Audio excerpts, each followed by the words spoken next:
नमस्कार, सुप्रभात। स्वागत आप सभी का सुंदर सबरंग कार्यक्रम में, जो जीवन में नया उमंग भरता है आपके और दिवस की एक सुंदर शुरुआत कराता है। मित्रों, लक्ष्य हमारा यही है कि जीवन आपका सुंदरता से, खुशहाली से और आनंद से परिपूर्ण हो। और ये तभी होता है जब हमारे मन में बहुत सुंदर सुंदर से विचार हों और यही विचार सुंदर कर्मों में परिणत होते हैं। गीता में भगवान ने कहा है कि हे अर्जुन, कर्म किए जा, कर्म पर तेरा अधिकार है, फल पर कोई अधिकार नहीं है। लेकिन कि जब हम फल की कामना से कुछ कर्म करने की चाहना रखने लगते हैं, तब फिर बातें थोड़ी सी ऊपर नीचे हो जाती हैं। इसीलिए तो हम सुंदर सुवाक्य आपके लिए लेकर आते हैं शुरुआत में, ताकि मन सुंदर भावों से, विचारों से भरा हुआ हो तो कर्म भी श्रेष्ठ होते हैं और फल की चाहना से भी हम मुक्त होते चलते हैं। ऐसा ही सुंदर सुवाक्य आज भी हम लेकर आए हैं। ऐसी वाणी बोलिए मन का आपा खोए, औरन को शीतल करे आप बहु शीतल होए। संत कबीर दास जी। कबीर दास जी कहते हैं कि प्रत्येक मनुष्य को ऐसी भाषा बोलनी चाहिए जो श्रोता के मन को आनंदित करे। ऐसी भाषा सुनने वालों को तो सुख का अनुभव कराती ही है, इसके साथ ही स्वयं का मन भी आनंद का अनुभव करता है। परमात्मा शिव ने भी कहा है कि बोल ऐसे हों जो लगे कि मोतियों की वर्षा हो रही है। सबको सुनकर सीखने की प्रेरणा मिले, फॉलो करने की प्रेरणा मिले। मित्रों, कहते हैं कि नींद भी क्या गजब की चीज़ है। आए तो सब कुछ भुला देती है और ना आए तो सब कुछ याद दिला देती है। और जो ये यादें आती हैं, पुरानी या कड़वी, वो तो और भी ज़्यादा नींद को तकलीफ़ देह बना देती हैं। इसीलिए हम प्रॉपर स्लीप के कुछ सुंदर टिप्स जो हमने कल सुने थे, उसे और भी आज आगे बढ़ाते हैं, ताकि हमारी नींद बहुत सुकून भरी हो। क्योंकि आप जानते हैं कि यदि नींद अच्छी नहीं है तो तन पर, मन पर, पूरी दिनचर्या पर उसका असर आता है। हम चिड़चिड़े से बने रहते हैं। इसीलिए साउंड स्लीप का होना, प्रॉपर स्लीप का होना बेहद ज़रूरी है। आइए सुनते हैं। नींद, स्लीप आज के समाज में बहुत बड़ी समस्या है। लगभग 20% लोगों को प्रॉपर नींद आती ही नहीं है। कुछ लोगों को गोलियां खा के सोना पड़ता है। कई बार क्या होता है, सारा दिन हम एक बार गुस्सा कर लेते हैं या चिंता करते हैं या जल्दीबाजी, इरिटेट होते हैं, उसका असर लंबा समय हमारे मन पर रहता है। हमारी ईजी जो ब्रेन की फ्रीक्वेंसी बहुत बढ़ जाती है, वो कई बार बीटा के बजाय बीटा प्लस और सुपर बीटा में पहुंच जाती है। फ्रीक्वेंसी 30, 35, 40 तक भी पहुंच सकती है और हमें जाना होता है 10 के नीचे या इवन डीप स्लीप में 4 के नीचे जाना होता है। तो अगर जैसे हम लेटर लिखते हैं तो लेटर लिखने से डेफिनेटली हमारे लेटर लिखते लिखते हमने DRD से रिसर्च करके देखा था और उसमें स्लीप स्टडीज़ करके देखा, तो लेटर लिखने से ही हमारी फ्रीक्वेंसी 30-35 से एकदम 10 के नीचे आ जाती है। और अगर हम मेडिटेशन करके सोते हैं, हमने उसमें रिसर्च में पाया कि हम अगर मेडिटेशन करके सोते हैं तो पहले 10 से 12 2 घंटे जो नींद है, उसमें लगभग 110 मिनट हम डीप स्लीप को एंजॉय कर सकते हैं और 10 मिनट सपने वाली नींद, जिसे हम REM स्लीप कहते हैं, और NREM sleep, non rapid eye movement sleep. तो REM स्लीप सपने वाली होती है और NREM दूसरी स्लीप होती है। और 12 से 2 में अगर हम जब सोते हैं तो उसमें हमारी लगभग 90 मिनट हमारी जो है गहरी नींद हो जाती है और 30 मिनट सपने वाली नींद होती है। और 2 से 4 के बीच में जब हम सोते हैं तो उसमें 70 मिनट गहरी नींद होती है और 50 मिनट सपने वाली नींद होती है। तो 4 बजे के बाद फिर हम सोते हैं तो उस समय हमारी फ्रीक्वेंसी बढ़ी होती है और टेरर ड्रीम्स ज़्यादा, डरावने और विकारों के सपने ज़्यादा आते हैं। 90 मिनट सपने वाली नींद आती है और 30 मिनट की गहरी नींद आती है और वो हमें सपने याद रहते हैं। तो याद रखें, 10 बजे के पहले 9:30 बजे तैयार हो जाएं, टेलीविज़न 9 बजे ऑफ कर दें और फिर उसके बाद आप लेटर लिखें और फिर परमात्मा को याद करके सो जाएंगे तो आपकी 6 घंटे नींद आपको काफ़ी रहेगी और आप सुबह एकदम तरोताज़ा 4 बजे उठेंगे और फिर मेडिटेशन का अभ्यास अपने आप ही आपका मेडिटेशन लग जाएगा और आप सारा दिन आपके सारे हार्मोन्स, सारे आनंद वाले हार्मोन्स, 18 हार्मोन्स पिट्यूटरी, हाइपोथैलेमस और पिनियल ग्लैंड से निकलेंगे और अगले 24 घंटे में जो भी आपकी मन तन की बीमारियां होंगी कम हो जाएंगी ओम शांति। तो अच्छे नींद के सुंदर सूत्रों के साथ आइए अब चलते हैं एक ऐसे प्राकृतिक दृश्यों से भरे हुए प्रदेश की ओर, स्पिरिचुअल इंडिया में, जिसे सॉन्ग बर्ड ऑफ इंडिया के नाम से भी जाना जाता है।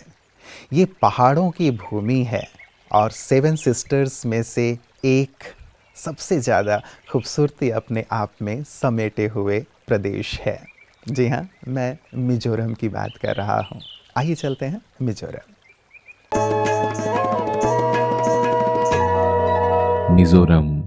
मिजोरम का अर्थ है मिजो की भूमि। मिजोरम की लगभग 90% आबादी विविध जनजातीय मूल से आती है।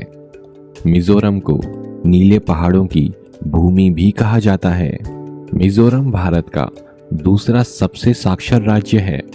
यह राज्य अपनी नागरिक भावना, अनुशासन और सामाजिक जिम्मेदारी के लिए भी जाना जाता है। यहाँ की राजधानी आइजॉल भारत का एक लौता शहर है जो वाहनों के हॉर्न की आवाज से पूरी तरह मुक्त हो गया है। वहीं यहाँ का बाइट टाउन उत्तर पूर्व एशिया का सबसे स्वच्छ शहर है। चापचारकुट मिजोरम का सबसे बड़ा त्योहार है। मिजोरम के कुछ लोकप्रिय स्थान हैं रेक पीक, डर्टलैंग हिल्स, वोंतवांग फॉल्स और तामदिल झील। वहीं सोलेमॉन मंदिर मिजोरम का सबसे बड़ा चर्च है। इस मंदिर का निर्माण राजा सुलेमॉन ने करवाया था। वहीं तिनसुकिया की बीके सत्यवती दीदी द्वारा ब्रह्मा कुमारी संस्था का मानव को देव बनाने की सेवा मिजोरम में सन 1996 में शुरू की गई। वर्तमान समय जोन इंचार्ज बीके रजनी दीदी के सानिध्य में ऐजॉल में बीके नर्मदा और कोलासिब में बीके मंजू दीदी संस्था का कार्य संभाल रही हैं। वहीं खास तौर पर क्रिसमस के दौरान ब्रह्मा कुमारी संस्था मानव को एंजल बनाने का मार्गदर्शन देता है। मित्रों, जीवन में आना भाग्य की बात है, जीवन से चले जाना समय की बात है, लेकिन जाने के बाद भी लोगों के दिलों में जीवित रहना ये श्रेष्ठ कर्मों की बात है।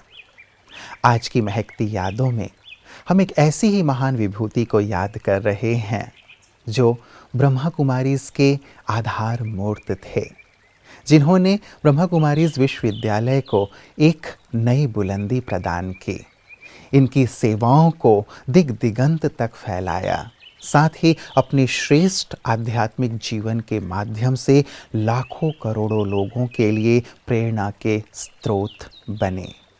आइए महकती यादों में हम उनके सुंदर जीवन से प्रेरणा प्राप्त करें। मैं बात कर रहा हूँ आदरणीय राजयोगी भ्राता रमेश भाई जी की। विशाल आध्यात्मिक यज्ञ के आधार स्तंभ त्रिमूर्ति रत्न विशेष आदरणीय राजयोगी भ्राता रमेश शाह जी किसी परिचय के मोहताज नहीं। साकार माता पिता की पालना को अपने प्रैक्टिकल जीवन में आपने साकार किया। आप अनेक प्रकार की सेवाओं के निर्माता बन अपने आदर्शमय जीवन से यज्ञ रक्षक बने। बॉलीवुड स्टूडियो के अध्यक्ष, India 1 solar thermal power plant के ट्रस्टी, ऐसे अनेक पदों पर रहकर आपने सफल निर्देशन किया। देश विदेश में अनेक सेवा केंद्रों के आप जन्मदाता बने। आपने सेवाओं को विहंगम रूप प्रदान किया। ऐसी अनेक विशेषताओं को स्वयं में समेटे हमारे अति आदरणीय रमेश भाई जी अपनी विशेष सेवाओं के साथ हमारी स्मृतियों में सदैव रहेंगे, सदैव रहेंगे। सचमुच अच्छे लोग दिलों में इस तरह बस जाते हैं कि जाने के बाद भी हमेशा याद आते रहते हैं। भ्राता जी का जीवन हम सब के लिए कितना प्रेरक, कितना सुखदायी, कितना कल्याणकारी। क्यों ना हम भी अपने जीवन को ऐसा ही बनाएं ताकि हमारे जाने के बाद भी लोग उन्हें याद करें, उन कर्मों को, उन बातों को, और उनके लिए किए गए सुंदर श्रेष्ठ सहयोगी कर्तव्यों को। सचमुच यही चीज़ें तो यादगार रह जाती हैं ना। क्यों ना ऐसा ही सुंदर कर्तव्य हम भी करें, और यही कर्तव्य ब्रह्मा कुमारी सभी को सिखा रही हैं कि जीवन में रहते हुए किस प्रकार जीवन को जिएं, ताकि जीवन में रहते हुए भी और जीवन से जाने के बाद भी हम अमरत्व को प्राप्त कर लें। आइए देखते हैं पीस न्यूज़ हाइलाइट्स में कि ये सुंदर सेवा कार्य ब्रह्मा कुमारी किस प्रकार कर रही हैं।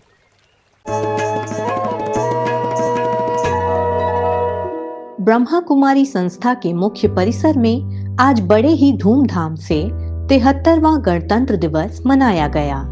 राष्ट्र ध्वज लहराते हुए स्वर्णिम भारत का आह्वान किया। साथ ही संस्था के जनरल सेक्रेटरी राजयोगी ब्रह्मा कुमार निर्वैर भाई साहब ने भी देश के प्रति अपने दायित्वों की स्मृति दिलाई। आजादी की जो खुशी है उसका सेवन करते करते आज दिन तक पहुंचे हैं, और फिर इसके साथ में गणतंत्र दिवस 26 जनवरी 1950 को गणतंत्र बना भारत। संस्था के ज्ञान सरोवर प्रांगण में भी राजयोगिनी डॉक्टर निर्मला दीदी जी तथा राजयोगी ब्रह्मा कुमार सूरज भाई जी ने ध्वजारोहण करते हुए वसुधैव कुटुंबकम के स्वप्न को साकार करने का संकल्प दोहराया। शिव पिता परमात्मा राम राज्य लाकर ही छोड़ेंगे, जिसको स्वर्ग को। ब्रह्मा कुमारी गॉडलीवुड स्टूडियो द्वारा एक शाम देश के नाम नामक एक सुंदर सांस्कृतिक कार्यक्रम भी तैयार किया गया, जिसमें विख्यात लेखक मनोज मुंतशिर, गायक हरीश मोयल के साथ ही देश भर के बच्चों और युवकों ने कार्यक्रम को संयोजित कर पेश किया। वतन वतन मेरे आबाद रहे तू, मैं जहाँ रहूं जहाँ में याद रहे तू। मेरा भारत आकाश सा बलवान है, फिर भी धरती सा धैर्यवान है। मेरा भारत प्रेम का पुण्य लोक, अहिंसा का जन्म स्थान है, लेकिन नारी का अनादर हो जाए तो हमारा बच्चा बच्चा हनुमान है। क्या है जिसने सबको सदा दिया है, जिसने सबको सदा, वो मेरा हिंदुस्तान है।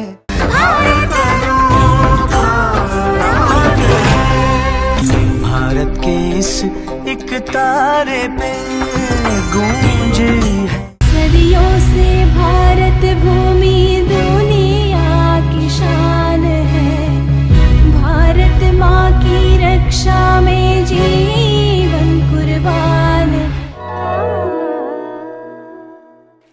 मित्रों, सचमुच ये ज़िंदगी बहुत छोटी सी है। क्यों ना इस छोटी सी ज़िंदगी को हम यादगार बना लें। जो हमसे अच्छा व्यवहार कर रहे हैं उन्हें हम धन्यवाद करते चलें, और जो हमसे बुरा व्यवहार कर रहे हैं उन्हें मुस्कुराकर माफ़ कर दें। और ये अपने लिए दृढ़ संकल्प रखें कि हम तो सबके साथ अच्छा अच्छा व्यवहार ही करेंगे। जिनसे भी हम मिलें वो ताउम्र हमें याद करें, कुछ ऐसा हम उन्हें देकर, कुछ ऐसा सिखाकर आगे बढ़ जाएं। तो ऐसा ही सुंदर जीवन आपका हो, सबरंग की यही सुंदर शुभकामना आपके लिए है। अपना ख्याल रखिएगा। कल इसी वक्त पुनः सुंदर बातों के साथ आपसे मुलाकात होगी। नमस्कार। ओम शांति।